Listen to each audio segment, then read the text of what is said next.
जय माता दी दोस्तों, स्वागत है आपका अपने YouTube चैनल राजलक्ष्मी में।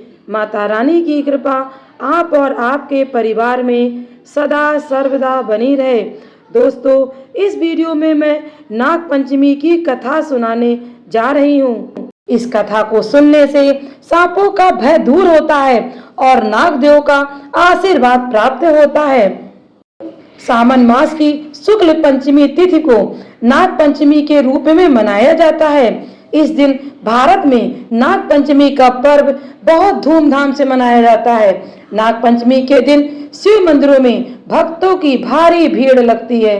माना जाता है कि इस दिन भक्तों को भगवान शिव, नागदेव और 12 नागों की पूजा अवश्य करना चाहिए। नाग पंचमी व्रत रखने वाले भक्तों को विशेष फल की प्राप्ति होती है। इस दिन नाग पंचमी की व्रत कथा सुनने से मन की सारी मनोकामनाएं पूर्ण होती हैं। तो आइए फूल तथा जल लेकर कथा को ध्यान पूर्वक सुनते हैं। बहुत समय पहले एक राज्य में एक सेठ रहा करता था, जिसके 7 बेटे थे। सेठ के 7 बेटों की शादी हो चुकी थी। सेठ की सबसे छोटी बहू बुद्धिमान और चरित्रवान थी। एक दिन बड़ी बहू घर की सभी बहुओं को मिट्टी लाने के लिए अपने साथ ले गई। मिट्टी खोदते समय बड़ी बहू को सांप दिखा, जिसको वो खुरपी से मारने लगी। तभी छोटी बहू ने उसे रोक दिया और कहा कि इस सांप का कोई पाप नहीं है। सांप के पास जाकर छोटी बहू बोली कि तुम यहीं रुको, हम थोड़ी देर में वापस आते हैं। ऐसा बोलने के बाद सभी बहुएं घर वापस आ गईं, काम में व्यस्त हो गईं। छोटी बहू सांप से किया हुआ वादा भूल गई। इसी बीच सांप उसका इंतजार करता रहा। दूसरे दिन जब छोटी बहू को सांप से किया वादा याद आया, तब वो भागी भागी सांप के पास गई। सांप के पास जाकर उसने क्षमा मांगी और कहा कि भैया, मैं काम में व्यस्त होकर अपना वादा भूल गई थी। सांप ने कहा कि तुमने मुझे अपना भाई माना है, इसलिए मैं तुम्हें जाने दे रहा हूँ, वरना और कोई होता तो उसे मैं डस लेता। सांप ने कहा कि तुमने मुझे भाई बोला है, तो आज से मैं तुम्हारा भाई हूँ, तुम्हें जो मांगना हो मांग लो।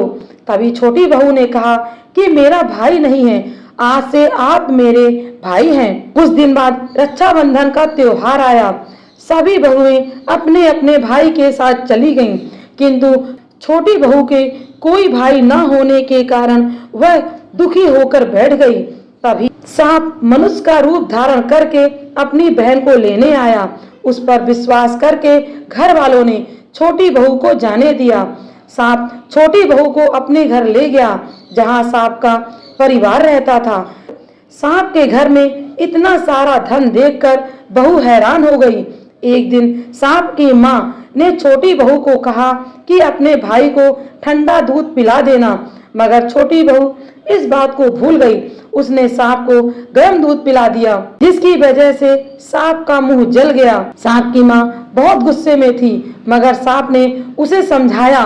थोड़ी देर बाद सांप ने कहा कि अब बहन को घर जाने का समय आ गया है। घर से विदा करते समय सांप के परिवार ने छोटी बहू को सोना, चांदी, हीरे, मोती, कपड़े और गहनों से भर दिया। जब छोटी बहू घर लौटी, तब उसके धन को देखकर बड़ी बहू को जलन होने लगी।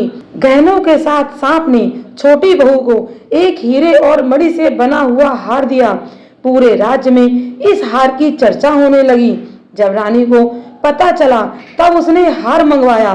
छोटी बहू को यह पसंद नहीं आया। उसने सांप को बुलाकर सारी बात बता दी। छोटी बहू ने अपने भाई से कहा कि वो ऐसा कुछ करे जिससे ये हार छोटी बहू के गले में हार बन जाए और दूसरों के गले में सांप।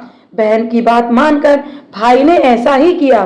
तब रानी ने ये हार पहना, तब उसके गले में हार सांप में बदल गया। रानी चीखने लगी। रानी की चीख सुनकर राजा ने छोटी बहू को लाने का आदेश दिया। जब छोटी बहू राजा और रानी के पास आई, तब उसने बताया कि यह हार उसके गले में हार और दूसरे के गले में सांप बन जाता है। तब राजा ने छोटी बहू को हार पहनने के लिए कहा। छोटी बहू ने गले में जाते ही सांप हार बन गया।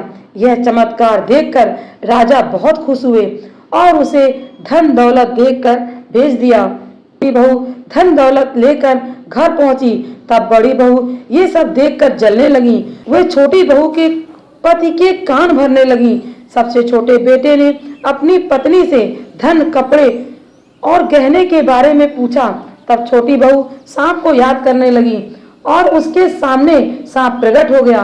सांप ने अपनी बहन के पति से कहा कि अगर कोई भी उसकी बहन पर शक करेगा तो वह उसे डस लेगा। सांप को देखकर उसका पति बहुत खुश हुआ और सांप देवता की सेवा करने लगा।